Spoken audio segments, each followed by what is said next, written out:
25-20 in favor of the underdogs here. UST is twice to beat. Adamson, if they lose today, will start their early vacation, but they stave off.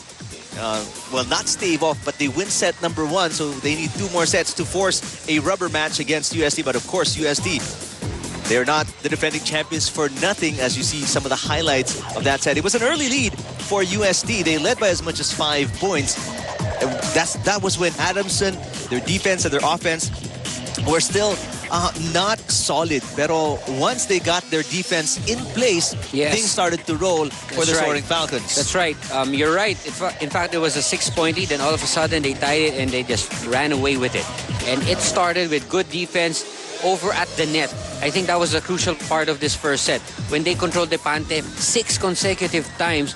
Depante, again, as we mentioned in the pregame, is the #1 option of UST. But after giving him those, getting those blocks on Depante, Adamson just went straight and won that set. Their offense followed soon afterwards. So makikita natin na this Adamson squad, when they have their defense going over at the net, over at the floor defense, it's so very hard for them to be denied. 14 attacks for UST, only 12 for Adamson, and the rest of those stats favoring Adamson.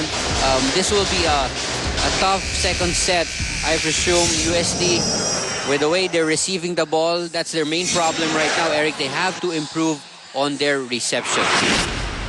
It seems like in the latter half of set number 2, UST just lost that defensive intensity and their offense slowly crumbled nung tumindi naman yung depensa ng Adamson. Ano? Well, set number 2 underway.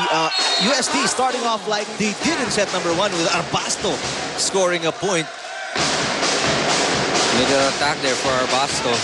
But he was quieted by the defense of Adamson in that crucial final stretch of set number 1, ano? Yeah. Nabantayan na rin. Oh, Galang, that's off him, pero great save. Ooh! Pero yung third touch ni Pagtalunan, that's right, tumulas ang bola.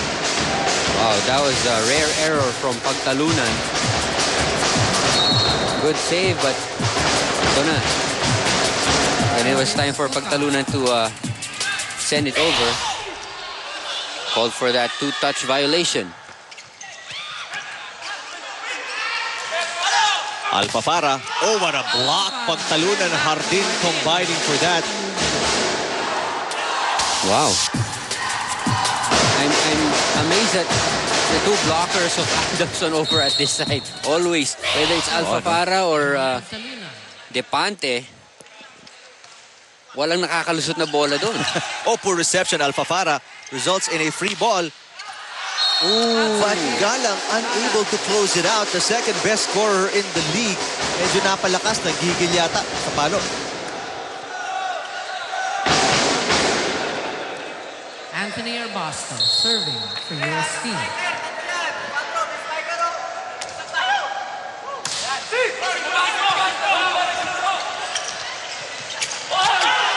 Ooh, nice play there from Competente. 3 blockers went up with him. Nowhere for him to hit it. So what he did, he just set it over and got that point with a drop.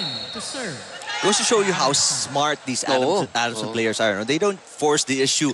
They really look at the type of defense they're going up against and then play, accordingly. Yes, that's right. And that's a sign of a good coach team, no? Pag nakikita mo na yung players mo really look at the situation. Hindi mo na kailangan every time na tutukan. And kaya nga nung timeout kayo, nagulat ako nung 24-20, akala ko gagawa ng play, which is what we usually see sa women's. Magdo-draw up ng play. Dito mo isa-set, ito papalo. Pero si Coach Custodio, wala, ano? Yeah.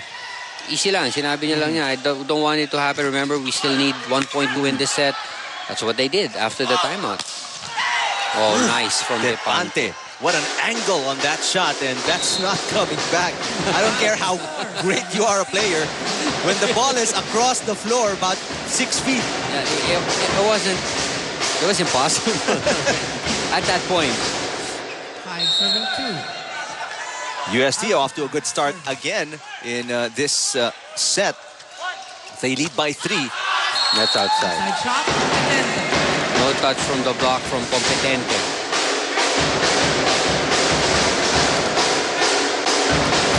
Almost an identical start, no?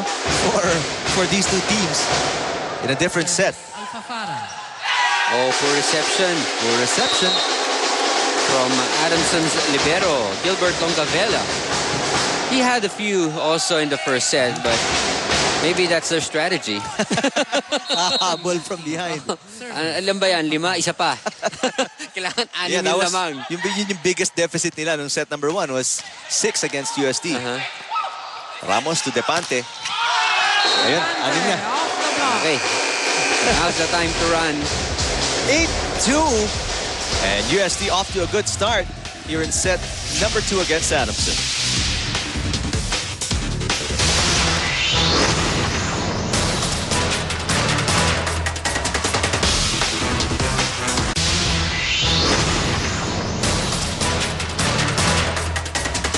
Father Max Rendon of Adamson, part of the UAAP board, inside the arena in San Juan, looking intently on the soaring Falcons as they try to fight back.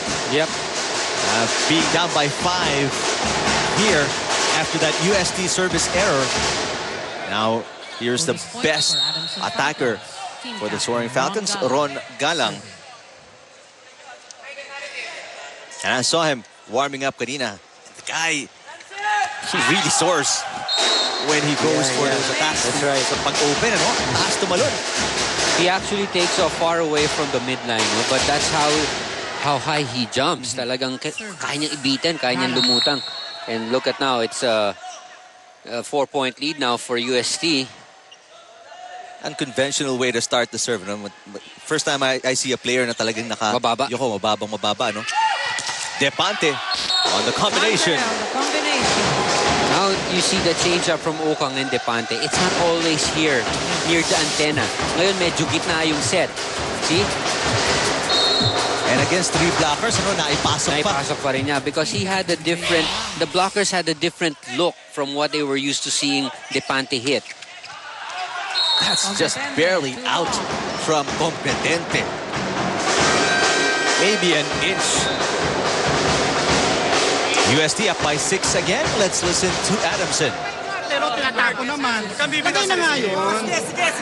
Gernet, ikaw ano dyan? Resiban mo na mababa. Para nakapalo silang maayos. Oh, kaya wala na naman ang receive natin eh. Kita may eskorida ng 6 na naman ang lamang sa atin. Ahabol-habol kayo. Okay, go. Tama na yan. It's totally different coaching style for Coach Custodio, no? Not a lot of plays, not a lot of drawing on the board. Just mindset lang, ano? And he was really on the case of Gilbert Longavela. Na tama na yung ayusin natin yung service para makapalo yung mga players natin. That's right. They're throwing away points with those poor receptions and poor digs. And Coach Domi reminds me a lot. He's like a male version of a Coach Minerva Pante. Diba? Yung wala talaga masyadong spot. Pero tama na yan. No? Ganito. Nagtapo na tayo ng puntos. We need to score. He's like that. Like a male version of Coach Dulce. I guess that's why the Soaring Falcons play so much like the Lady Falcons. Yung depensa nila maganda. They're known for digging, which is what Adamson is known for as well. Yung Lady Falcons pala, I'm sorry. Pagtalunan sets it up. Malion was blocked. Nice play. Oh, beautiful, soft. Exacto. Oh, Malyapare with the point. Just enough to send it over the block. Oh, no, talagang saktong-sakto. Exacto. Kahit anong abot ng blocker. Parang nalunod. Hindi inabot eh. Any weaker, kakapusin yon at mahuhuli ng setter. Any stronger, makukuha naman ng UST back defense. Oo. Rico. Point again, UST. Okang doing a better job in distributing the ball. And that's what you need to do. You gotta make this Adamson blockers work. Because their offense in the first set, it was so predictable, Eric. Kita mo naman nakatapat na yung blocker kay Depante. A great set para kay Galang. Galang. Such an open hit for a guy like Galang, an easy finish. That's right. He hit this from the back row, but look at how he jumps. Look at that. Look at the form. Parang nas open lang, ano? Look at where he landed. Close to the line already. For Adamson. And what a great job also by pagtalunan, ano? Yeah. Naloko niya lahat That's ng right. blockers ng UST. Right. He overplayed that left side. Off the block, Depante, smart play. Kita niya maraming blockers. Hit it above the hands. Yapre through the block. Depensa ng UST, medyo butas that time.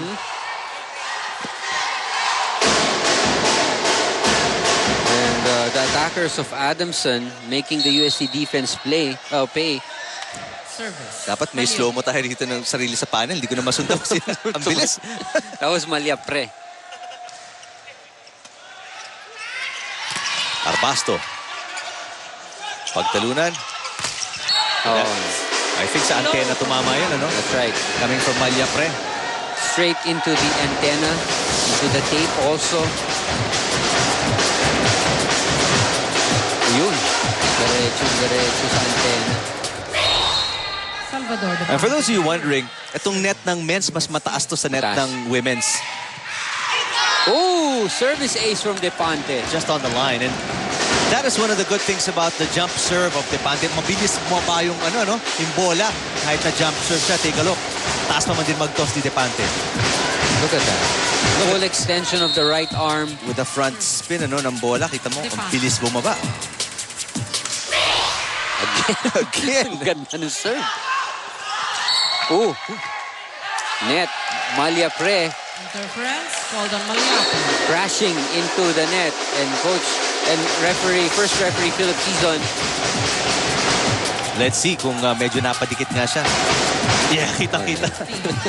Oh, even his face. Yung mukha dumikit sa net. I don't know how you can deny that, but some players, they really try, Baka makalusot eh. No harm in doing that kasi wala pa nga ako nakitang umamin eh. So, siguro okay lang. But the call sticks obviously, for obvious reasons. After the slow-mo. But I guess in this day and age, dapat alam mo na pag may TV nakafocus, pag alam mo ginawa ka mo, huwag ka nang umangal. Kasi Tumahimik man, nahimik ka na. huli ka na. That's right. That's why pinatawag naman sila ni first referee Philip Quizon. Kasi sabi ni first referee, come on. I was a foot away. I was a foot away from what you did. Ako ba naman, lolo ko, 16-8, what a solid 8-point lead by UST as they fight back here down 1-0 against Adamson.